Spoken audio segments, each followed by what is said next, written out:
Alors, bienvenue tout le monde à ce quatrième entretien de quelques nuances d'auteurs de polar. C'est déjà la quatrième de la saison 2025, qui est presque complète et il y a déjà des auteurs qui sont très intéressés pour 2026. Alors, c'est très encourageant. Et je suis très heureux aujourd'hui d'accueillir un auteur que j'ai découvert, il le sait, là, que j'ai découvert tardivement. J'ai lu 2 de ses romans seulement. J'ai été emballé par ces 2 romans-là. Mais ma pile à lire est tellement imposante. Actuellement, j'ai 21 titres qui sont en attente. Alors, je ne sais pas si je vais pouvoir réussir à remonter dans le temps et aller découvrir d'autres. Ben moi, je t'ai jamais lu, alors. Tu vois, tu en as déjà lu 2 de plus que moi par rapport à ça.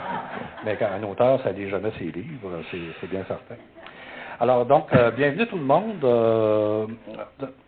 La tradition est un peu au départ de faire un peu le portrait d'un auteur. Moi, je ne te connaissais pas du tout, presque pas. Je t'ai connu par certaines activités, je vais le mentionner tantôt. Je suis allé voir donc sur Wikipédia. C'est intéressant lorsqu'un auteur a une page Wikipédia, ça te permet d'avoir une visibilité internationale. C'est pas tous les auteurs qui en ont. Ça permet surtout à tout le monde sur la planète d'aller la modifier quand ils veulent puis d'ajouter des choses. C'est ça. Mais l'information est pas mal sûre sur Wikipédia. La plupart du temps. Alors, quand on consulte la page Wikipédia, alors je vais essayer de faire fonctionner tout ça en même temps. Donc, si on consulte la page Wikipédia, qu'est-ce qu'on apprend? On dit Guillaume Morissette est un polymathe canadien. Là, j'aurais pu fouiller sur Google pour savoir c'est quoi, mais ça mange quoi en hiver sur un polymathe? Polymathe, ça vient de polymathis, plusieurs métiers, plusieurs sujets, c'est la muse des polymathes, en fait, c'est Léonard de Vinci, c'est la muse, c'est l'ultime polymathe, c'est la personne qui a... lorsqu'on pense à un cartésien artiste ou à un artiste cartésien, on pense à Da Vinci comme exemple. C'est un homme qui a gagné sa vie autant comme architecte que comme peintre. C'est lui qui a fait les plus beaux escaliers du monde. Si vous voyagez un peu, allez à Chambord ou à Blois, allez voir les escaliers double hélicoïdal de Da Vinci. C'est inimaginable que cet homme-là ait pu ne serait-ce que concevoir ça sans calculatrice, juste avec une règle et un compas. C'est impossible qu'il ait fait ça. Et en même temps, tu regardes les peintures qu'il a fait et surtout celles qu'il n'a pas faites, parce qu'il faisait des croquis de ses propres œuvres. Il y en a des centaines qui n'ont jamais été achevées.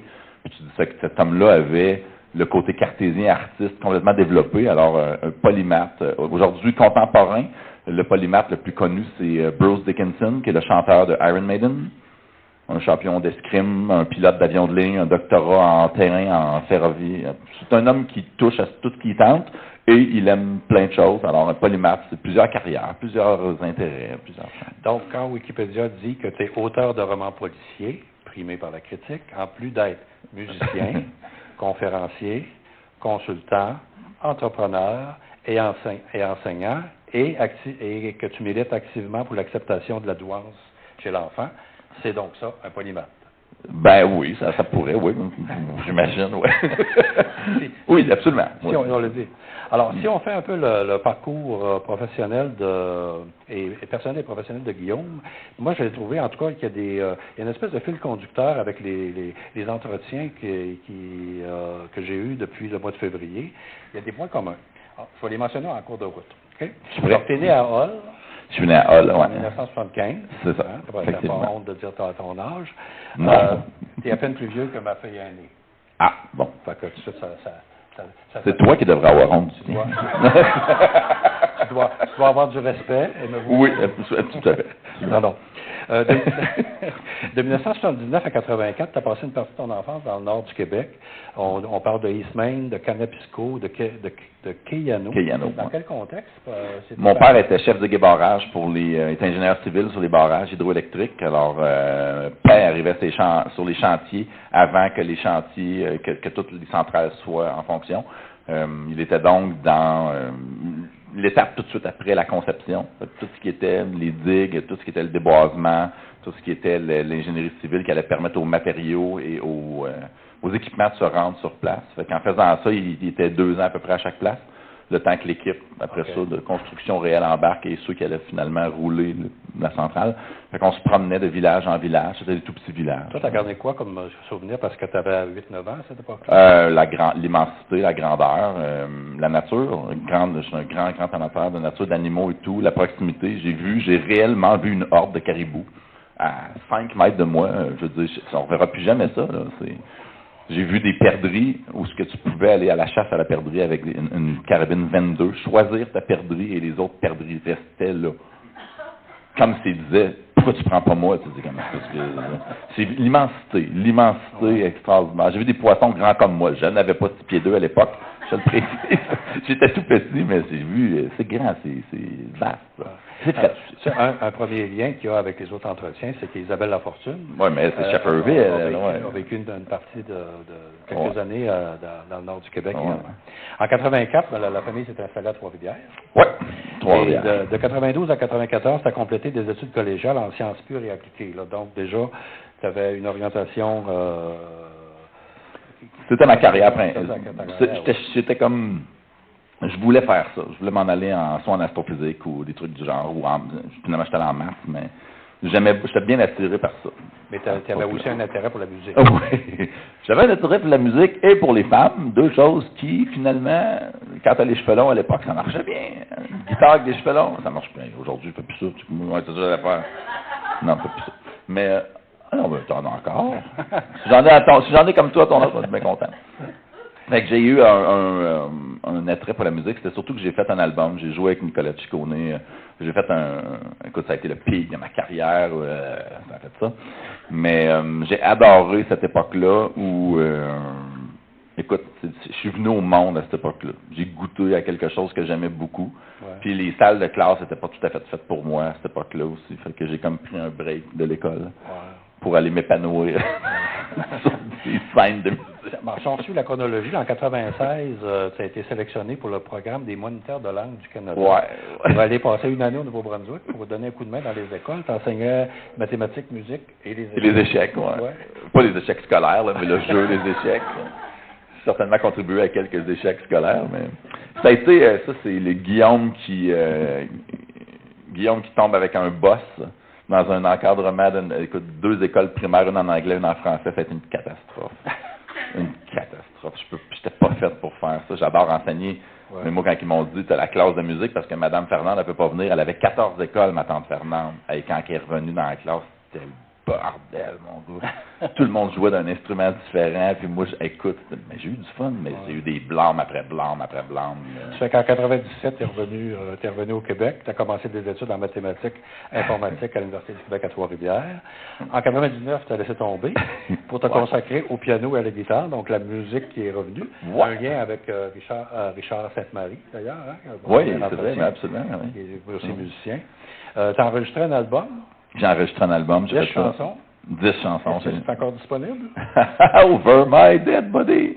Mais, je veux dire, je sais pas quel montant d'argent faudrait que j'accepte pour accepter que tu écoutes ça, toi. Ah ouais? Non, c'est correct. Écoute, c'était l'étape où tu mettons, mon cœur qui pourrit sur cette chaise et j'ai le cordon du cœur qui traîne dans les fesses. C'était pas très bien. Fait que là, j'ai comme tout sorti ça sur mon album de musique qui s'appelait Le Chandelier pour une raison totalement obscure, éclairée un peu si les chandelles sont ouvertes. J'en ai encore quelques copies chez moi et je les cache férocement de mes enfants. Voilà. Mais en 2000, par exemple, tu as fait la première partie de l'artiste Nicolas Ciccone à Sherbrooke. Oui, au Canada. Tu chantais tes chansons. Les miennes, oui. Je faisais les miennes, oui. C'était quoi? C'était un bon...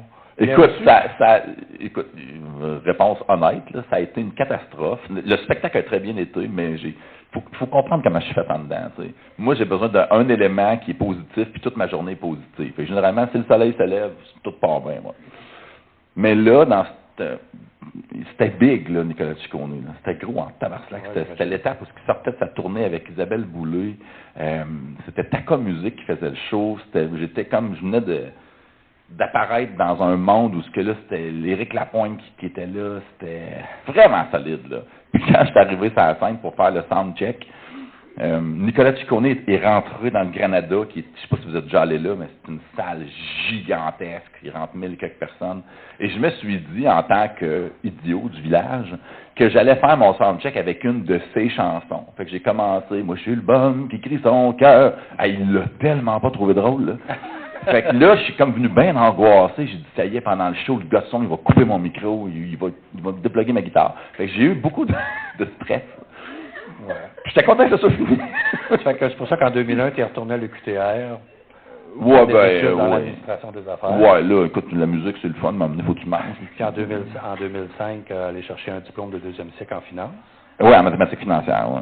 Ça, c'était pour enseigner. Je voulais enseigner depuis toujours, puis je me suis dit, suite à mon séjour au Nouveau-Brunswick, avec 3 thérapies, j'enseigne plus jamais au primaire. Fini. J'ai dit, je vais aller enseigner à l'université. En fait, je suis pas capable de faire de discipline. Ben, j'en fais un peu à moi, mais pas aux autres. Fait qu'à l'université, je fais pas de discipline. Fait que je suis allé chercher ce diplôme-là pour enseigner un cours que tout le monde haït, parce que j'adore quand les gens mettent la barre à zéro comme un rendez-vous chez le dentiste, là. Et moi, j'aime les maths, alors j'ai décidé de l'enseigner ça. C'est pas parce que je veux travailler là-dedans, outre mesure. Tu es devenu en 2005 membre de la société Mensa. Oui. Qu'est-ce qui fait qu'on devient membre de la société Mensa? La société Mensa a été créée au lendemain de la Deuxième Guerre mondiale pour éviter, en réalité, qu'un deuxième Hitler apparaisse. Fait qu'heureusement, FIO en 2025, on ne verra plus jamais ça. Non, ça c'est certain. C'est boire, excusez-moi, Dieu. La Mensa, c'est un regroupement de gens intelligents, curieux, qui n'ont pas d'allégeance politique, qui n'ont pas d'allégeance religieuse et qui ne croient, ou presque, qu'à la science comme étant la ligne directrice. Et la science étant, par définition, quelque chose qui évolue très rapidement, ben la pensée de membre Mensa évolue très rapidement aussi parce qu'on y va avec ce qui est vrai, ce qui est réel, ce qui est prouvable. On n'a pas peur de changer d'idée quand c'est le temps. Ce sont des gens qui se regroupent pour discuter. Et tu peux passer des examens, tu peux avoir des tests neuropsy pour ça. Généralement, c'est associé à du monde qui ont de la curiosité puis une certaine forme d'intelligence. Généralement. Si tu t'en vas dans les ragots, tu vas entendre dire que c'est du monde qui ont besoin de se faire dire qu'ils sont bons et qui ont fait un test pour. Puis si tu viens chez nous, ben un soir pour souper, tu vas comprendre à quoi ça sert. Fait que tu enseignes les mathématiques financières depuis combien d'années? Là, 21 ans. 21 ans. Je viens de terminer la 21e année. Là, je donne juste un cours par année maintenant. À Trois-Rivières, ça? Oui, à Trois-Rivières. J'enseignais aussi à Sherbrooke à l'époque. Aussi à Sherbrooke. Ouais. En 2013, c'est quelque chose qui est intéressant. Tu as reçu le prix d'excellence en enseignement, la plus haute distinction remise à un chargé de cours. C'est quelque chose, hein? Ouais, j'ai payé des pots de vin pour avoir ça. Ouais. Oui, c'est un super prix. Ça, c'était un bel accomplissement. Bon, alors, parlons maintenant de l'écrivain. Attention à ton micro, parce que moi, je t'entends, mais les autres, oui. Si vous ne m'entendez pas, vous me faites signe. Donc, parlons donc de l'écrivain. Tu as écrit 12 romans. Moi, j'en ai lu seulement 2 sur 12. Il y a pas mal de rattrapage à faire. 13, j'ai remis l'autre hier. Tu as toujours publié aux éditions... pardon? J'ai dit 13, parce que j'ai remis l'autre hier. C'est pas à jour. C'est pas à jour. Oui, 12 publiés. Là, tu me mets mal à l'aise. Arrête. Tu as toujours été fidèle à la maison d'édition, éditeur Saint-Jean. Tu as vu passer à un moment donné que tu les remerciais de tes projets mongols. J'ai pu supporter ça sur Facebook. Là. Oui. Fait que, c'est une excellente maison d'édition. C'est petit et c'est énorme en même temps. C'est une équipe, c'est familial. Ça a commencé en début des années 80 avec Guy Saint-Jean lui-même qui est décédé en 2005. Ça a été repris par ses filles qui se sont maintenant trouvé des partenaires qui sont, eux, sur le bord de la retraite tranquillement. Pierre-Yves Maxime est rendu maintenant actionnaire chez Saint-Jean Éditeur. C'est une super maison. Écoute, moi, j'ai toujours dit, tu changes pas quelque chose de gagnant. Non. Donc, ton premier roman s'intitulait La Maison des Vérités. Déjà, il y a eu un certain succès. On dit, oui. Premier auteur. Ça a été un bon départ. Et après ça, c'est la série Jean-Sébastien Héroux. Oui. Alors là, il y a quoi? Il y a 6 titres? J'ai 7, c'est le roman avec Héroux. Hein. Héroux, celui qui s'en vient, c'est pas un Héroux. Oui, donc 8. Mais là, tu check ta liste. Bon, alors, oui, j'en ai 8. C'est un Héroux le prochain aussi. Alors, le premier qui a lancé la série, c'est l'affaire Mélodie Cormier. Alors ça a été le coup. Le coup de poing, oui. Et tu as obtenu je regarde mes notes, là. 4 prix. C'est parce que le micro. Check bien, ça m'a arrangé. Non, correct. Je vais le manger, le micro. Donc, tu as eu 4 prix, dont celui du premier roman policier de la Société Roman Policier Saint-Paco. Je dis oui à chaque prix? Tu as eu 4 prix, dont celui du premier roman policier. Non, celui du premier roman Saint-Paco. policier, Puis ça a été publié en France aussi? En Europe, oui, francophone, non. Europe francophone. France, Belgique, Suisse, Luxembourg. Et ensuite, les autres titres qui se sont ajoutés. Il y a Terreur domestique, là, j'ai accroché le bouton. Des fleurs pour ta première fois. 2 coups de pied de trop, le tribunal de la rue Quirion, conduite dangereuse et le dernier, qui n'est pas le dernier, une mémoire de Lyon, pour lequel tu as gagné des prix. On va parler beaucoup pas mal de ce roman-là, parce que c'est celui c'est le dernier que j'ai lu. Je t'avais promis un invité, je ne sais pas si tu as vu passer ça, j'ai parlé d'un invité spécial qui allait te surprendre. Non, je sais pas, aucune idée. Pour parler de ce roman-là. Je vais aller le chercher, il doit m'attendre dans le bureau. Oh yes! Ça ne sera pas très long. Ah, ça, j'aime ça, des surprises. C'est le fun. Je suis dur à se reprendre d'habitude. Oh yes! Bon, là, si je fais un soundcheck, faut pas que je chante du Nicolas Ciccone, ça va être... Ah, il avait l'air pas content. J'y ai reparlé plus tard, finalement, c'était pas vrai, pantoute, qu'il était pas content. Il était nerveux lui-même pour son spectacle, en passant. Moi, je m'étais comme fait bien des idées. Il est pas arrivé, ça va bien. C'est un méchant bon ami, mais t'as-tu là dans le dos? Ouais, c'est sûr. J'ai vu. Salut, Aslan! Alors, c'est mon ami Aslan. Oui, Aslan, c'est l'ami aussi de Padoue. C'est l'ami de Padoue, effectivement. Padoue, qui est un personnage que j'ai trouvé très émouvant dans ce roman-là. C'était le deuxième roman que je lisais. J'avais lu, on en reviendra dans l'autre tantôt. Et j'ai trouvé cette histoire-là vraiment extraordinaire. Tu peux un peu parler du personnage lui-même, là, Padoue? De Padoue, oui. Patrick Doucet, qui est son... Douville, Patrice Douville. Ouais. Douville, oui. Tu veux que je parle? Ah oui, Padoue. En fait, l'inspiration de Padoue, c'est un gars de Trois-Rivières, de mémoire, il s'appelle Bruno. Donc là, j'espère s'il m'écoute, il dira. Ben, il ne peut pas nous écouter parce qu'il y a une condition semblable au personnage. La seule affaire qui est vraie dans toute l'histoire, c'est où je l'ai connu, c'était si vous avez lu le bouquin, c'est à la cafétéria, en fait, extérieure, la cantine du séminaire à Trois-Rivières, quand il allait manger des frites, là. C'est vraiment là qu'il allait. Puis donc, moi, ce que tu racontes là-dedans, c'est... Ce bout-là, il y avait un gars qui était 2-3 ans plus vieux que moi, qui était là. Il était plus grand. Ben, tout le monde était plus grand que moi à cette époque-là, anyway. Puis lui, il venait avec sa petite marionnette de lion comme ça, puis il me fascinait parce qu'il connaissait le tableau périodique des éléments par cœur, puis moi, je pensais que je le connaissais, puis je le connaissais quasiment pas. Lui, il connaissait, parce qu'il était capable de dire toutes les affaires. Fait que je faisais parler son lion. Puis pendant ce temps-là, il comptait le monde alentour, il comptait la caisse à madame, il comptait ce que le monde il prenait comme lunch, puis il quêtait des frites au monde. Puis ce personnage-là m'est revenu dans la tête à un moment donné, puis je me suis dit, il faut que j'en fasse un personnage de livre. Puis là, je l'ai comme inventé sans abri, il n'est pas sans abri pendant tout. Puis j'ai créé Padoue à partir de là. Fait que l'inspiration de base, c'est un gars, je l'ai jamais revu en passant. Fait que la dernière fois j'ai vu Bruno, je crois, c'était à l'âge de 15 ans à peu près. C'est un beau personnage. C'est un homme qui ne vit que dans le présent, même s'il a une mémoire phénoménale. Fait que sa mémoire n'est pas émotive, sa mémoire elle est cartésienne. Ouais. Fait que c'est quelqu'un que tu peux t'engueuler avec et puis 2 secondes après, tu vas le recroiser, il a déjà oublié l'événement. C'est pas ça qui retient. C'est pas ça qui retient, fait que c'est ce qui le rend si vulnérable aussi. Je dis, il va se souvenir, par exemple, qu'il t'a rencontré à 22h. Absolument, ouais, c'est tout. Et c'est là toute l'histoire, c'est quand il va recroiser le seul homme qui l'a frappé réellement, quand il va recroiser Dominique Lavoie dans la rue, où là on va voir qu'il va avoir peur, il va se souvenir, ça va y remonter. Fait que c'est un peu c'est l'aspect émotif du personnage. Fait que j'aime bien gros ton Aslan. J'espère que tu me le donnes puis je pars avec. Hein. Oui, ça donne, certain. J'ai eu de la difficulté à le trouver à Québec d'ailleurs. Oui, j'imagine. Il faut dire que ce Padoue-là, c'est le témoin de... Oui, Padoue, en fait, il a... c'est parce qu'il ne faut pas donner de spoiler. Est-ce que vous l'avez tout lu? Hein? Non? Bon, tout le monde meurt, en fait. Non, c'est pas vrai. Il ne faut pas donner de spoiler, mais Padoue s'exprime à travers sa marionnette de lion, ce qui est une espèce de façade, une carapace, et puis il va se retrouver pogné bien raide dans une enquête policière, parce qu'il va débarquer dans un Dairy Queen avec une carte de crédit qui est expirée, ça fait 27-28 ans. Et puis il va essayer de s'acheter quelque chose avec, et quand on va regarder la carte de crédit, on va se rendre compte qu'elle appartient à une fille qui a disparu il y a 27-28 ans, qui est tombée dans le fleuve, présumément décédée, avec ses cartes. Et puis, mais pourtant, la carte de crédit, elle est flambant neuve, elle n'a jamais servi. Elle n'a clairement pas passé 28 ans dans l'eau du fleuve. Fait que ça va relancer l'enquête juste pour se poser la question, qu'est-ce que tu fous avec cette carte de crédit-là dans les mains? Et mais il n'est pas capable de répondre. Fait que ça commence comme ça. Je ne peux pas vous en dire plus, sinon il faut que je vous élimine. Vous êtes plus que moi, ça va être compliqué. Ouais. Ça sera pas facile. À 1 contre 1, ça va, mais à gang de même, je peux pas faire. Je ne sais pas si c'est le cas dans tous tes romans, mais ce que j'ai apprécié beaucoup, c'est qu'au début des chapitres, il y a cette ligne du temps qui nous permet de nous situer.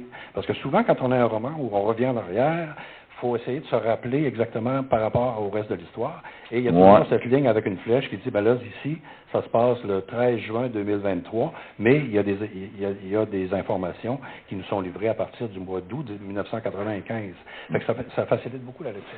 Semblerait que c'est la première fois que ça existe. Fait que là, j'oserais pas m'approprier le brevet de ça. Semblerait que... Mais est-ce que tu l'as fait dans tout Je l'ai fait à partir de quand je parle aux morts, parce que j'étais moi-même mêlé dans mon histoire. Fait que là, je me suis dit, si moi je me mêle, imagine mon lecteur.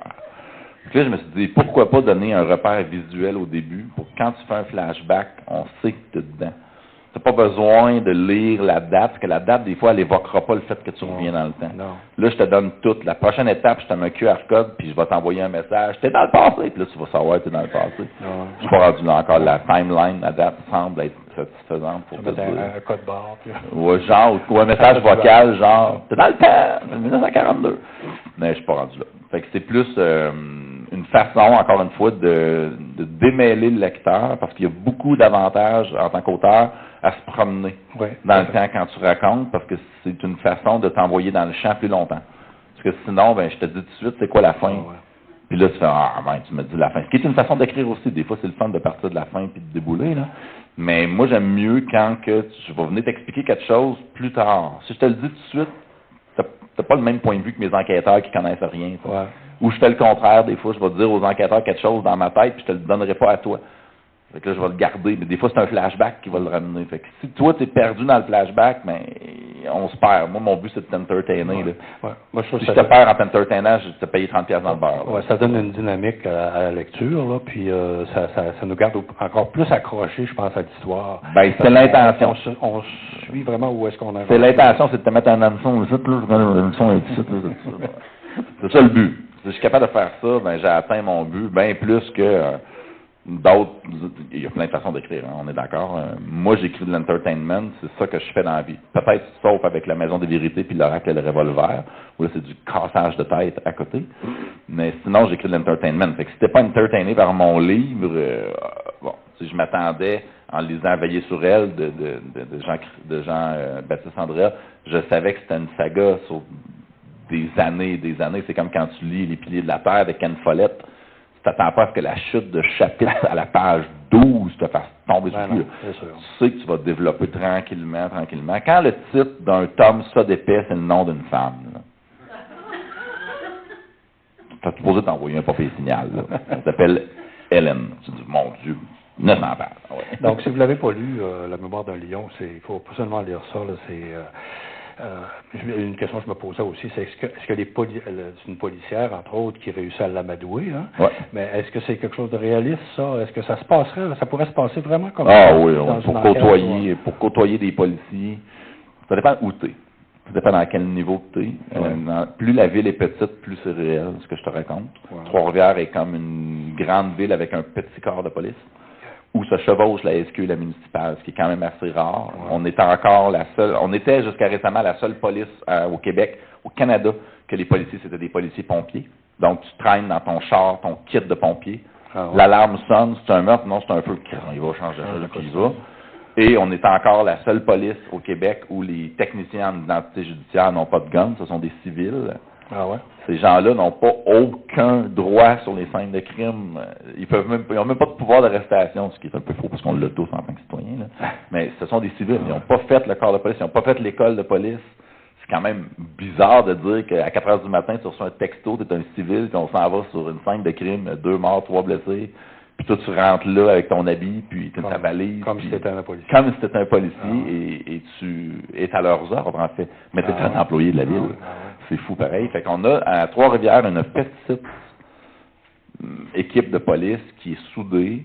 Et plus que tu possèdes ça, plus que tu vas t'éloigner de tout ce qui est bureaucratie, paperasse, Donc, tu pourrais en arriver à développer une certaine relation avec un témoin au point où, oui, t'es pas obligé d'avoir le protocole là, tout le temps.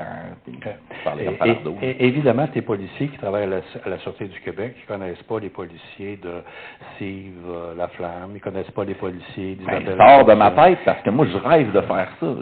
J'ai demandé à 3 auteurs si je pouvais leur faire un clin d'œil à un moment donné, parce qu'on est contemporains. C'est ça. On est contemporains. Pourquoi est-ce que ce serait pas possible qu'ils se croisent? C'est un vrai clin d'œil, genre. Juste assez pour que je dise, ah, quel idiot. Non, c'est pas vrai. C'est pas ça. Mais tu sais, un policier d'un autre, je sais pas, moi, mettons, Gaétan Tanguay de Michael Archambault, mettons, son journaliste. Si tu le mets devant Jérôme Landry, Jérôme, il va le manger tout cru. Parce qu'il sera, ben non, Jérôme, ça ne l'intéresse pas. Je veux dire, comme tu me sortirais la moyenne au bâton d'un gars en 22. Jérôme, il va dire, j'ai d'autres choses à faire. Mais tu sais, il y a des policiers comme, je sais pas, moi je pense à Volta, mettons. Mais Julie Rivard l'a fait avec Volta. Elle l'a-tu fait? Oh, nous autres, ces bros-là, puis Steve Laflamme, c'est un couple corporatif. Un petit lien dans ça, c'est de l'amour à first sight, ça, là. Mais moi, j'ai fait une proposition à tous ces auteurs-là, les uns après les autres. Il faudrait peut-être penser à créer peut-être un recueil de nouvelles où il y aurait un mix. Ouais, à la Game of Thrones, où tu mets une bombe, tout le monde crie. Non. Non, pas. Bon, t'es pas parti. Mais j'y ai pensé déjà faire des beaux clins d'œil de même. Je trouve ça. On est contemporains, pourquoi pas? Non, je pense que tout le monde à qui j'en ai parlé, là, il trouvait que c'était une très bonne idée. C'est très drôle aussi, mais il y a une question aussi de droit là-dedans. Ouais. Bizarrement, là, tu peux pas t'approprier le personnage de quelqu'un comme ça. Puis moi, si tu fais ça avec un de mes héros, j'apprécierais à la limite que tu m'appelles avant que tu me fasses un document, puis que ce soit moi qui sois en charge de ce qu'il dit. Ouais. C'est mon personnage, je vous dis mais c'est une nouvelle qui est écrite à 4 mains par 2 auteurs. Hein? Bon, ça, encore une fois, il faut être prudent avec ça, parce que si c'est une nouvelle à 4 mains, ben, premièrement, tu acceptes de diviser ton salaire en 2 puis d'en vendre 1/100 de ce que tu vendrais, tout en scrapant peut-être une bonne idée d'histoire. Des fois, il y a des maudites bonnes histoires. Tu lis la nouvelle, puis tu dis, oh mon Dieu, donnez-moi-en du ciel, que ça aurait fait un bon livre. Ça. Ça. Je suis rendu à l'étape, moi, où je scrape une nouvelle, je suis pas sûr, j'ai le goût d'écrire des bonnes histoires. Continuons dans les autres publications, parce qu'on n'a pas toute la soirée. Il y a la deuxième série, la série... On n'a pas été jusqu'à 9 heures? Non. On va prendre le temps que tu veux. La deuxième série, c'est la série Antoine Derry et Emma Tisdale. Il y a 2 titres, là, Quand je parle aux morts, puis Le dernier manège. Oui, c'est quoi ça? J'avais besoin d'avoir un enquêteur un peu mongol. J'avais besoin d'un enquêteur qui dit tout ce qu'il pense, puis qu'en même temps, il est un peu... genre de gars qu'aujourd'hui, il se ferait poursuivre par tout ce qui a des sigles puis des lettres, là. Never get. Il se ferait poursuivre tout de suite parce qu'il a dit quoi d'inapproprié. Pas mon oncle, par exemple, plus un genre de gars qui n'a pas de filtre et puis qui est un aspect un peu de ma personne, peut-être pas sur le côté dégueulasse, là. Puis Derry, je voulais que ce personnage-là soit présent dans des enquêtes où justement il rencontre une médium dans Quand je parle aux morts. Je me dis, ça c'est cute. Les policiers aiment beaucoup ça, parler avec les gens qui parlent aux morts. Hein. C'est très tangible. Fait que tu sais, je me dis, ça c'est un beau clash. Puis dans le dernier manège, moi j'ai un cheval, hein, fait que je patauge dans cet univers-là d'écurie. Dieu, je m'excuse encore de sacrer, mais je m'en balance, mais c'est toutes des crises de fous dans une écurie, là. Ça peinture les chevaux, ça leur fait des tresses, ça court à 96 000 à l'heure à côté de toi, ça te met des nuages de poussière, ça pue, il y a des mouches. Faut vraiment que tu aimes ça pour aller là, puis ça coûte une maudite beurrée, tu veux savoir ta retraite est où? Et dans ton cheval. Et là, ta retraite. Puis ces gens-là qui sont tous hétérogènes, je me suis dit, il faut que j'écrive un livre avec ça.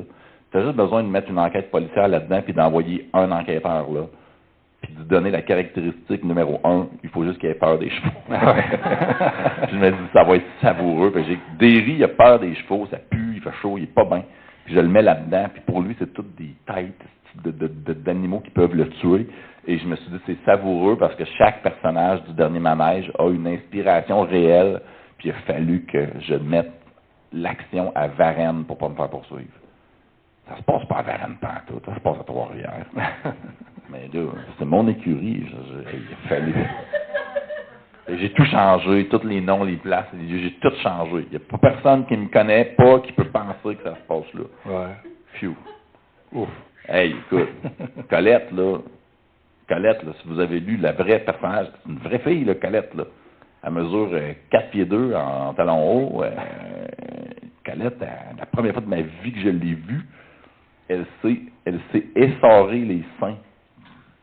Tu vas suivre moi, reste avec moi. Je la vois, puis elle dit « Tabarnak, qui fait chaud! » Puis là, elle fait « de même. » Puis ça...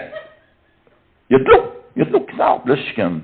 Là, je regarde ma femme, puis là, elle dit « Laisse faire. » Puis je dis « Hey, je me sens... Ça va aller dans un livre un jour, ça. C'est sûr. J'ai jamais vu ça. J'avais jamais vu. Elle est hilarante, mais tu sais, elle est comme ça, puis elle parle comme... Elle a été élevée dans la campagne, elle part de même, hey! Puis elle, si tu dis pas salut à son cheval, tu viens... Non, elle va venir te rechercher à ton char. Hey! T'as pas dit salut? Là, je dis, ben oui, je pense. T'as pas dit salut. Allô? Elle te regarde comment il est content. C'est un cheval, il est content par définition.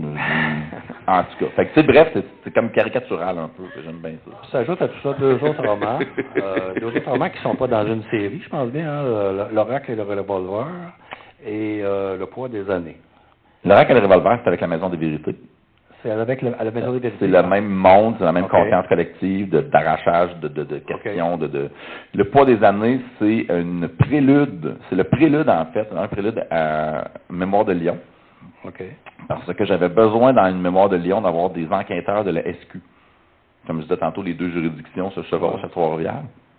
Et je trouvais ça plus adéquat d'avoir des enquêteurs de SQ qui étaient déjà développés. Fait que dans le poids des années, tu apprends à connaître Gary Demers et Paul Sioui.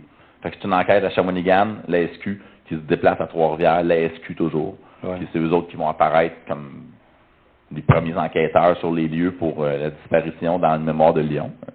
C'est vraiment c'est une mise en bouche, en fait. Mais l'enquête est complètement séparée. C'est un hors-série en termes d'enquête, mais c'est un policier aussi. C'est un roman policier. Puis le prochain qui s'en vient, là, c'est un héros encore. C'est un héros encore, c'est Trois-Rivières. Ça, c'est une histoire qui faisait longtemps que je voulais écrire, que je voulais faire. C'est dans un jeu d'évasion. Trois-Rivières, c'est un petit groupe de jeunes qui gravitent tous dans un jeu d'évasion, qui vont là la nuit pour virer les petits parties et tout. Puis finalement, à un certain moment, il va y avoir une scène, un one night entre deux gars qui va être filmé, puis ça va se retrouver sur le web.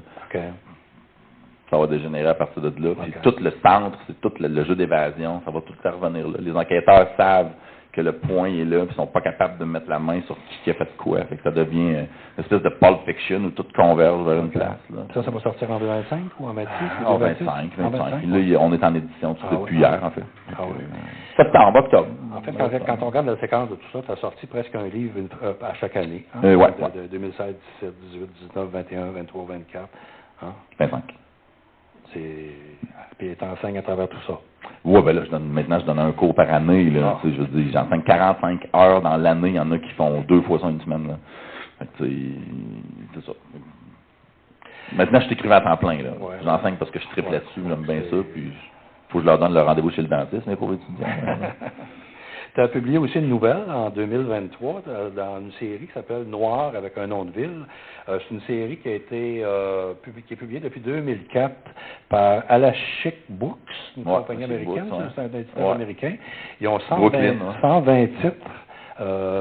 Noir Montréal, Noir Paris, Noir, etc. Et dans la version Noir Montréal, tu as une nouvelle qui s'appelle Juste une image. Et cette nouvelle-là, c'est assez spécial la façon dont elle est écrite, c'est qu'elle commence par la fin et elle se termine par le début. Et c'est comme, je vais te donner un peu ma perception des choses, c'est comme si le texte avait été découpé par section et que les sections ont tout simplement été replacées de la fin vers le début pour qu'on découvre en fait que tout le monde meurt. Non, il n'y a pas de mort là-dedans. Non, mais ça se passe dans le milieu de la prostitution, là. Et pour qu'on découvre exactement comment ça se fait qu'au début, il se passe telle chose. Ça j'ai adoré. Moi, c'est un de mes beaux coups de cœur, moi, cette nouvelle-là, qui est pas énorme, là. C'est 22 pages. Puis j'ai adoré faire ça. Avez-vous déjà vu le film de Christopher Nolan, Memento? À l'époque, Memento a été fait sur ce format-là, c'est-à-dire que tu découvres Guy Pearce, le personnage, l'acteur en fait, qui est tatoué partout sur le corps, parce qu'il n'y a pas de mémoire à court terme, alors il se tatoue des choses qu'il doit se souvenir. Mais il commence en tuant un gars, mais tu n'as aucune idée pourquoi il tue ce gars-là, ça n'a pas de rapport, il n'y a pas de mobile, il n'y a rien. Et plus que tu reviens dans l'histoire, tu apprends pourquoi il s'est rendu à le tuer. ça finit par le mobile. C'est extraordinaire, mais le travail à faire pour Christopher Nolan, puis en tout cas, il en a fait bien d'autres aussi après, mais moi j'ai trippé de faire ça, puis j'aimerais le faire pour un roman complet. La charge de travail est inimaginable, mais maudit que ça donne un bon résultat. Hein? Je relisais, puis je me disais, c'est tout petit par exemple. Est-ce que tu l'as écrit dans le bon ordre ou tu l'as écrit... Ah non, je l'ai écrit à l'envers. Ah, tu l'as écrit à l'envers, oui, parce qu'il faut que tu l'écrives de la même manière que tu vas le lire. Fait qu'il faut pas que je te le donne. Il faut pas que je te donne rien. Fait que si je l'écris, puis après ça, je remets mes chapitres, je vais avoir mis des indices qu'il faut pas à des places. Comme mes enquêteurs, des fois, quand je sais pas ce qu'ils vont trouver, ben, je connais pas la suite. Je les mets devant, puis je vais découvrir en même temps qu'eux. Comme ça, quand tu vas le lire, tu vas dire, on dirait que les enquêteurs, ils savaient vraiment pas. Chris, l'auteur non plus, tu savais pas. Moi, j'ai trouvé ça en tout cas génial. Je l'aime bien, gros, cette c'est la nouvelle que j'avais vraiment retenue dans le recueil, parce que la facture est originale, puis le sujet aussi. Puis au début, je trouvais ça un peu dur, là. Puis plus on remonte, on comprend pourquoi. Puis on peut rien dire, parce que sinon... À l'édition, c'est des questions qui se posent. Tu veux pas. J'imagine. Il y a des romans qui sont très difficiles à lire, hein? Très durs à lire. Pas difficiles en termes d'horreur ou de gore, mais difficiles à suivre. Puis tu dis, est-ce que je vais perdre mon lecteur? Là, tu te rappelles que, bon, si Marcel Proust a réussi, tu peux quand même, toi aussi, réussir. Tabarnak, c'est-tu long, Marcel Proust, quand tu lis ça, à un moment donné? C'est-tu long? Puis tu regardes les livres, il en reste encore 22. Tu te dis, mais voyons donc. Fait que là, la question qu'on se posait, c'est est-ce qu'on va perdre le lecteur dans une nouvelle, ce qui est dur à faire, là. Si tu perds ton lecteur dans une nouvelle, change de métier, là. Fait que c'était une question qu'on se posait. Puis moi, j'ai insisté, j'ai dit, écoute, on l'a fait de même. On verra. Puis s'ils ont besoin d'explications, mettez un courriel à la fin. De toute façon, ils ont ri, mais ils l'ont laissé de même. Non, on s'y perd pas du tout. Mais j'étais content de ça. Bon, évidemment, ça a gagné beaucoup de prix, hein, 13 prix littéraires, 9 fois finaliste en plus, dont 8 fois récipiendaire du prix des lecteurs du Salon du Livre de Trois-Rivières. Cette année, c'était la 8e. C'était mon Dieu, c'était-tu la 8e? La 8e, oui, c'est ce qu'on a. C'est ce qu'on m'a dit sur les internets. Ah oui, c'est vrai, ça fait 8 ans. Ça fait 10 ans, mais ça fait 8 fois parce qu'il y a eu deux ouais, c'est ça. Là, c'est gênant, là. Ben non. Ah non, mais c'est pas toi qui va chercher le prix à chaque année. C'est gênant pour vrai, je veux dire, mais au début, tu disais, comme c'est extraordinaire, j'ai gagné ce prix-là. Après 2 fois, tu dis, wow, nul n'est prophète dans son pays, wow, chez nous. Puis là, cette année, il y a une lectrice qui est venue me voir et elle m'a dit, est-ce que vous pensez que quelqu'un d'autre pourrait le gagner? Là, j'ai dit, ben, c'est vous qui votez. Moi, j'engage mon monde pour qu'il vote pour moi, mais je dis, vous. Puis je me suis rendu compte que j'ai perçu un malaise de ma part en lui répondant. Puis je me suis dit, mais c'est n'importe quoi. Puis je me suis dit, mais c'est pareil de gagner ça. À un moment donné, le monde, ils vont regarder ça. C'est comme un meurtrier. Après 4, c'est comme, waouh, mais à 1 million, bon. C'est trop grand, c'est plus grand que nature, mais j'adore ça, puis c'est chez nous, c'est ça qui me fait capoter, c'est que c'est ma ville, j'aime bien ça. Pourquoi tu écris? Bah, parce que je peux pas tuer de monde, j'ai pas le droit, c'est dans la loi. C'est parce que j'aurais aimé ça être un criminel, j'aurais adoré être un criminel, j'aurais été un excellent criminel, j'aurais mis toute mon intelligence dans le crime. Mais j'aime pas la violence, fait qu'à la base, ça marche pas. Deuxièmement, je suis pas un amateur d'œuvres d'art tant que ça, fait qu'aller voler des tableaux, tu sais, je vais faire quoi avec après. Troisièmement, Robin des Bois, ça fait quand même plusieurs années. J'aurais été un Robin des Bois, moi. Voler les riches pour les redonner aux pauvres, vivre dans le bois, puis tout, Lady Guenièvre, Lorient. J'aurais bien aimé ça, faire ça. Fait que le fait, puis j'aime le true crime aussi, j'aime le crime qui n'est pas violent. Oui, ça, effectivement. Moi aussi, c'est le genre de polar que j'aime, parce que quand c'est trop violent, ça m'est arrivé de lire un service de presse, par exemple, puis de communiquer avec l'auteur, et de dire, ben, j'arrête de lire parce que c'est pas c'est trop violent. Mais même dans le true crime, dans les séries télé que j'écoute, quand c'est intelligent, ou une vengeance, mais intelligente, de quoi on dirait que tout ce qui est gratuit, j'aime pas ça. Fait que, j'aurais beaucoup aimé être un criminel intelligent qui se fait pas pogner puis qui a une espèce de vocation, mettons, puis qui vit de ça. Une espèce d'Arsène Lupin, peut-être, je sais pas, de quoi de... Pas de violence gratuite, ou quelqu'un qui va réparer des torts. Tu sais, moi, j'écoute des Equalizer avec Denzel Washington, là. Tu sais, après 2 scènes, t'as vu les 3 films. C'est tout le temps pareil. Puis j'écoute ça encore de même, puis je suis content. Parce que je me dis, mais qu'est-ce que je fais? J'ai l'hameçon poigné dans la gueule parce que c'est un sauveur. Puis Il est gentil. Donc, tu t'amuses beaucoup à écrire. Ah oui, c'est pas une pénitence pantoute. Non, c'est le trippant à mort. Puis là, le jour où j'enseignerais, puis j'aimais plus ça, le jour où j'enseigne, j'aime plus ça, où j'écris, puis j'aime plus ça, je fais d'autres choses, là. Hey, polymètre, change tes affaires quand t'aimes pas ça. Puis tu fais d'autres choses. Mais ce qui est intéressant, c'est quand tu gardes la même profession, puis tu changes des trucs dans cette profession-là pour que ça reste intéressant. Sinon, il n'est pas question, là, je veux dire, c'est comme à l'enseigner. On a tous eu un prof dans la vie que tu avais tellement le goût de le sauver, puis tu te dis, mais rentre plus dans la classe, pauvre toi. T'aimes pas ce que tu fais, puis t'es contagieux, fait qu'on n'aime pas plus ça que toi, fait qu'elle fait pas ça. Tu sais, je me dis, écrire, des fois, il y a des gens qu'on entend dans les entrevues qui disent à quel point ils s'arrachent le cœur pour écrire, puis ils n'aiment pas ça, puis je me dis, mais ferme ta gueule, quelle mauvaise publicité, dis pas ça. C'est pas, à moins que ce soit un récit, là, mais c'est pas, c'est une job. Qu'est-ce qui fait un bon héros de polar? Ah, mais faut que tu te retrouves dans lui ou elle. Je veux dire, j'imagine qu'il faut que tu retrouves la vertu, qu'elle soit bonne ou mauvaise, hein, morale ou amorale, peu importe. Il faut que tu te retrouves un peu là-dedans. Une phrase qui est intéressante, c'est comme « Ah, ça j'aime ça, quelqu'un qui fait ça. » Ou « Ah, moi aussi j'aurais fait ça. » Ou « Ah, ça c'est le fun. » Tu retrouves les actions de la personne dans un contexte que c'est pas le tien, parce qu'on n'est ni policier, on n'est pas des criminels non plus. Puis tu te dis « Ah, mais si j'avais été ça, j'aurais fait ça. » Tu t'associes un peu à ça. Je pense que c'est ça. Puis après ça, ben, c'est le fait que tu lui donnes des caractéristiques qui sont pas nécessairement communes à toutes et à tous.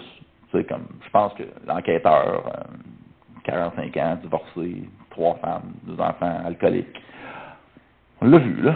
Ouais. On le connaît, là, lui qui écoute jamais son boss, mais qui finit toujours par résoudre l'enquête pareil, puis le livre d'après, il est encore dans le même département, puis c'est le même patron, tu te dis, tabarnak, à l'école secondaire, moi, je connais quelqu'un qui a perdu sa job parce qu'il est arrivé en retard 2 fois.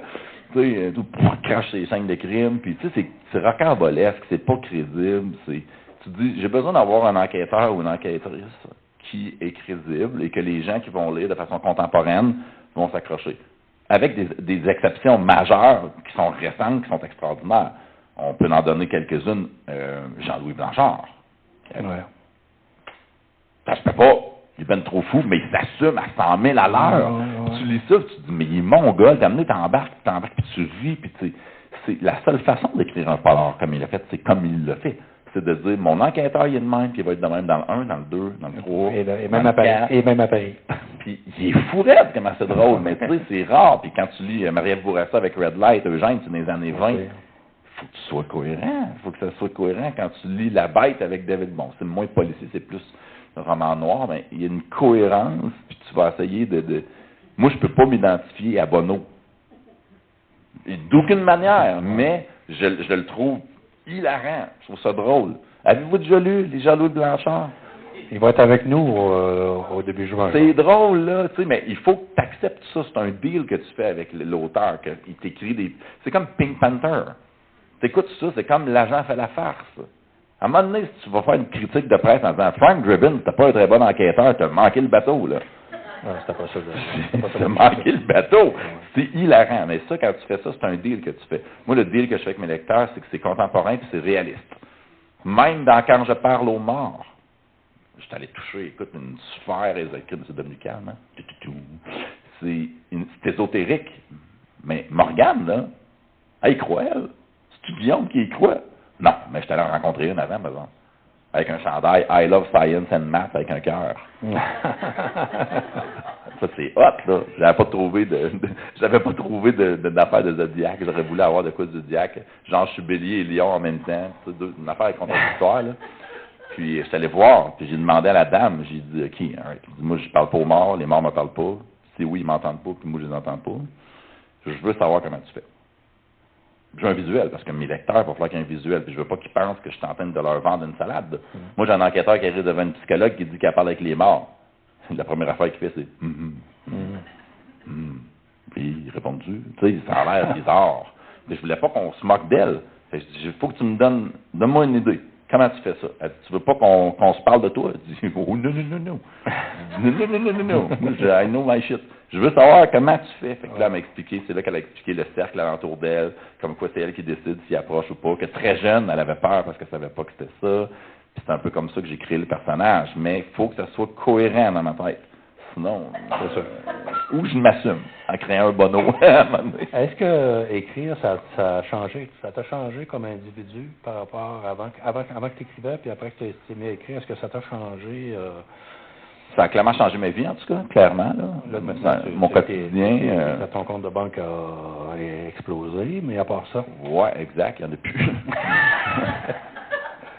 Tout à fait. D'ailleurs, il est disparu, je ne sais pas où. Non, je commence à faire des sous là, avec ça. Je commence à récolter les 13 années de travail qu'il y en a arrière de ça. Je commence à avoir des chèques où je me dis, my God, tu sais, là, je suis capable de vivre avec ça. C'était pas le cas avant du tout, là. Fait que ça a changé mon horaire, beaucoup.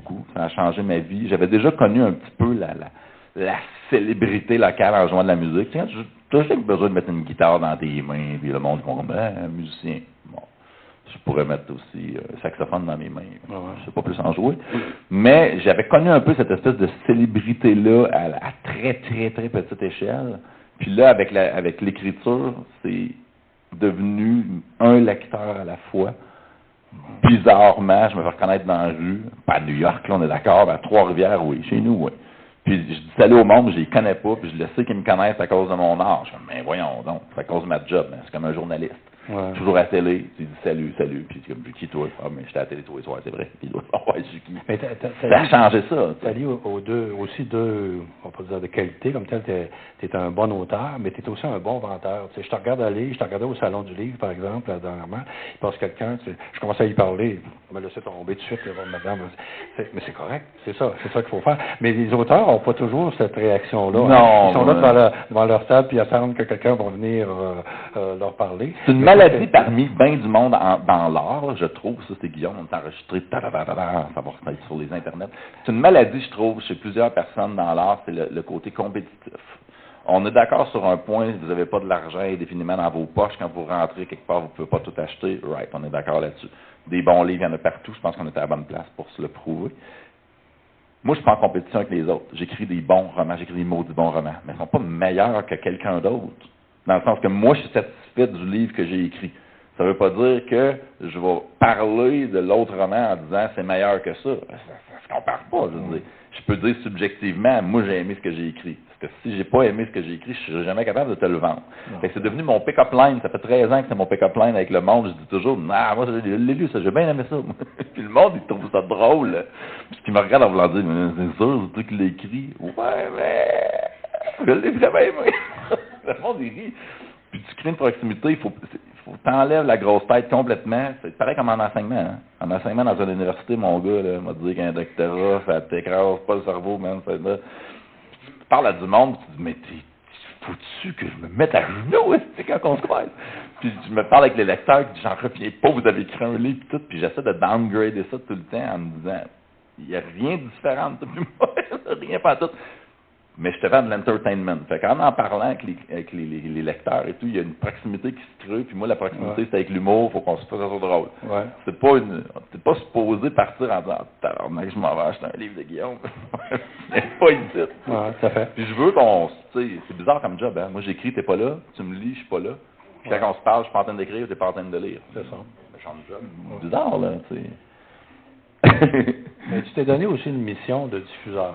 Hein? Tu as créé ce qu'on appelle la caravane littéraire. Ça, c'est en pleine pandémie. Ah oui, en plein. le faire, là. Tu as créé la caravane littéraire, une entreprise qui accueille des auteurs québécois puis qui fait le tour de plusieurs villes du Québec et même peut-être... Ontario, Nouveau-Brunswick. Nouveau-Brunswick. Pas toutes les caravanes, mais on a fait Ontario, Nouveau-Brunswick. Alors, on a quelques images. Là, on voit ici la roulotte que tu me remarques, oui. Ben oui. Là, ici, mais évidemment, ça, c'est le travail de bras, de charger les boîtes, rencontrer les lecteurs un peu partout. Le concept, je pense, c'est que les gens achètent déjà ou commandent déjà leur livre avant l'arrivée de la caravane. C'est ça. Quand on arrive, les livres sont déjà signés et tout. Mais on a des gens ici qui ont déjà participé. Chantal a participé à quoi? À 5 ou 6 caravanes au minimum? Oui, non. C'est les salons du livre qu'on se voit. C'est dans les salons du livre hein, qu'on se voit tout le temps. Y a-tu d'autres visages? Y a-tu d'autres mondes? Bon, ça appartient à la pandémie, c'est une opportunité, puis c'est juste que ça continue. La 10e édition est au mois d'octobre cette année. Là. Mais c'est toute une logistique, là. Ah, c'est complètement. Vous devez revenir complètement épuisé après cette ouais, il faut faire attention, tu sais. On a dit, ça dépend. parler des vraies affaires. Là, si tu gères ça, moi, je suis le capitaine du bateau, je peux pas l'échapper là, quand je fais ça. Le premier coucher, c'est moi, là, le soir. Puis le premier lever, c'est moi. Puis pendant que les autres fêtent. On pourrait dire ça de même. Non, on peut dire que oui, ça peut arriver. Parce qu'on fait des images sur Facebook, mais c'est vrai qu'on ne voit pas souvent à travers ceux qui fêtent. Non. Ah, t'es en train de... J'adore ça, j'aime beaucoup la fête, j'adore. En fait, c'est du coup la réponse honnête, c'est que j'ai beaucoup fêté plus jeune et j'ai adoré ça, c'est un beau moment dans ma vie. Ouais. Et j'ai comme l'impression je l'ai faite. Puis je sais ce qui va arriver. Je le sais exactement que Guillaume, à minuit, qui va se coucher puis qui se prépare pour se lever 8 heures après, il va être en top shape le lendemain matin. Que Guillaume qui se couche à 3 heures du matin avec de l'alcool à côté, il va se réveiller, il va se dire qu'est-ce que j'ai dit, qu'est-ce que j'ai fait. Pourquoi je suis brûlé de même? Pourquoi j'ai mal au cœur? Ah, il faut que je m'en aille. Je suis pas efficace. C'est toi qui prends le volant. C'est le capitaine du bateau. Tout le monde me regarde comme capitaine, puis le monde, ils te font confiance, puis tu as l'air d'un locumen, tu as l'air d'un innocent.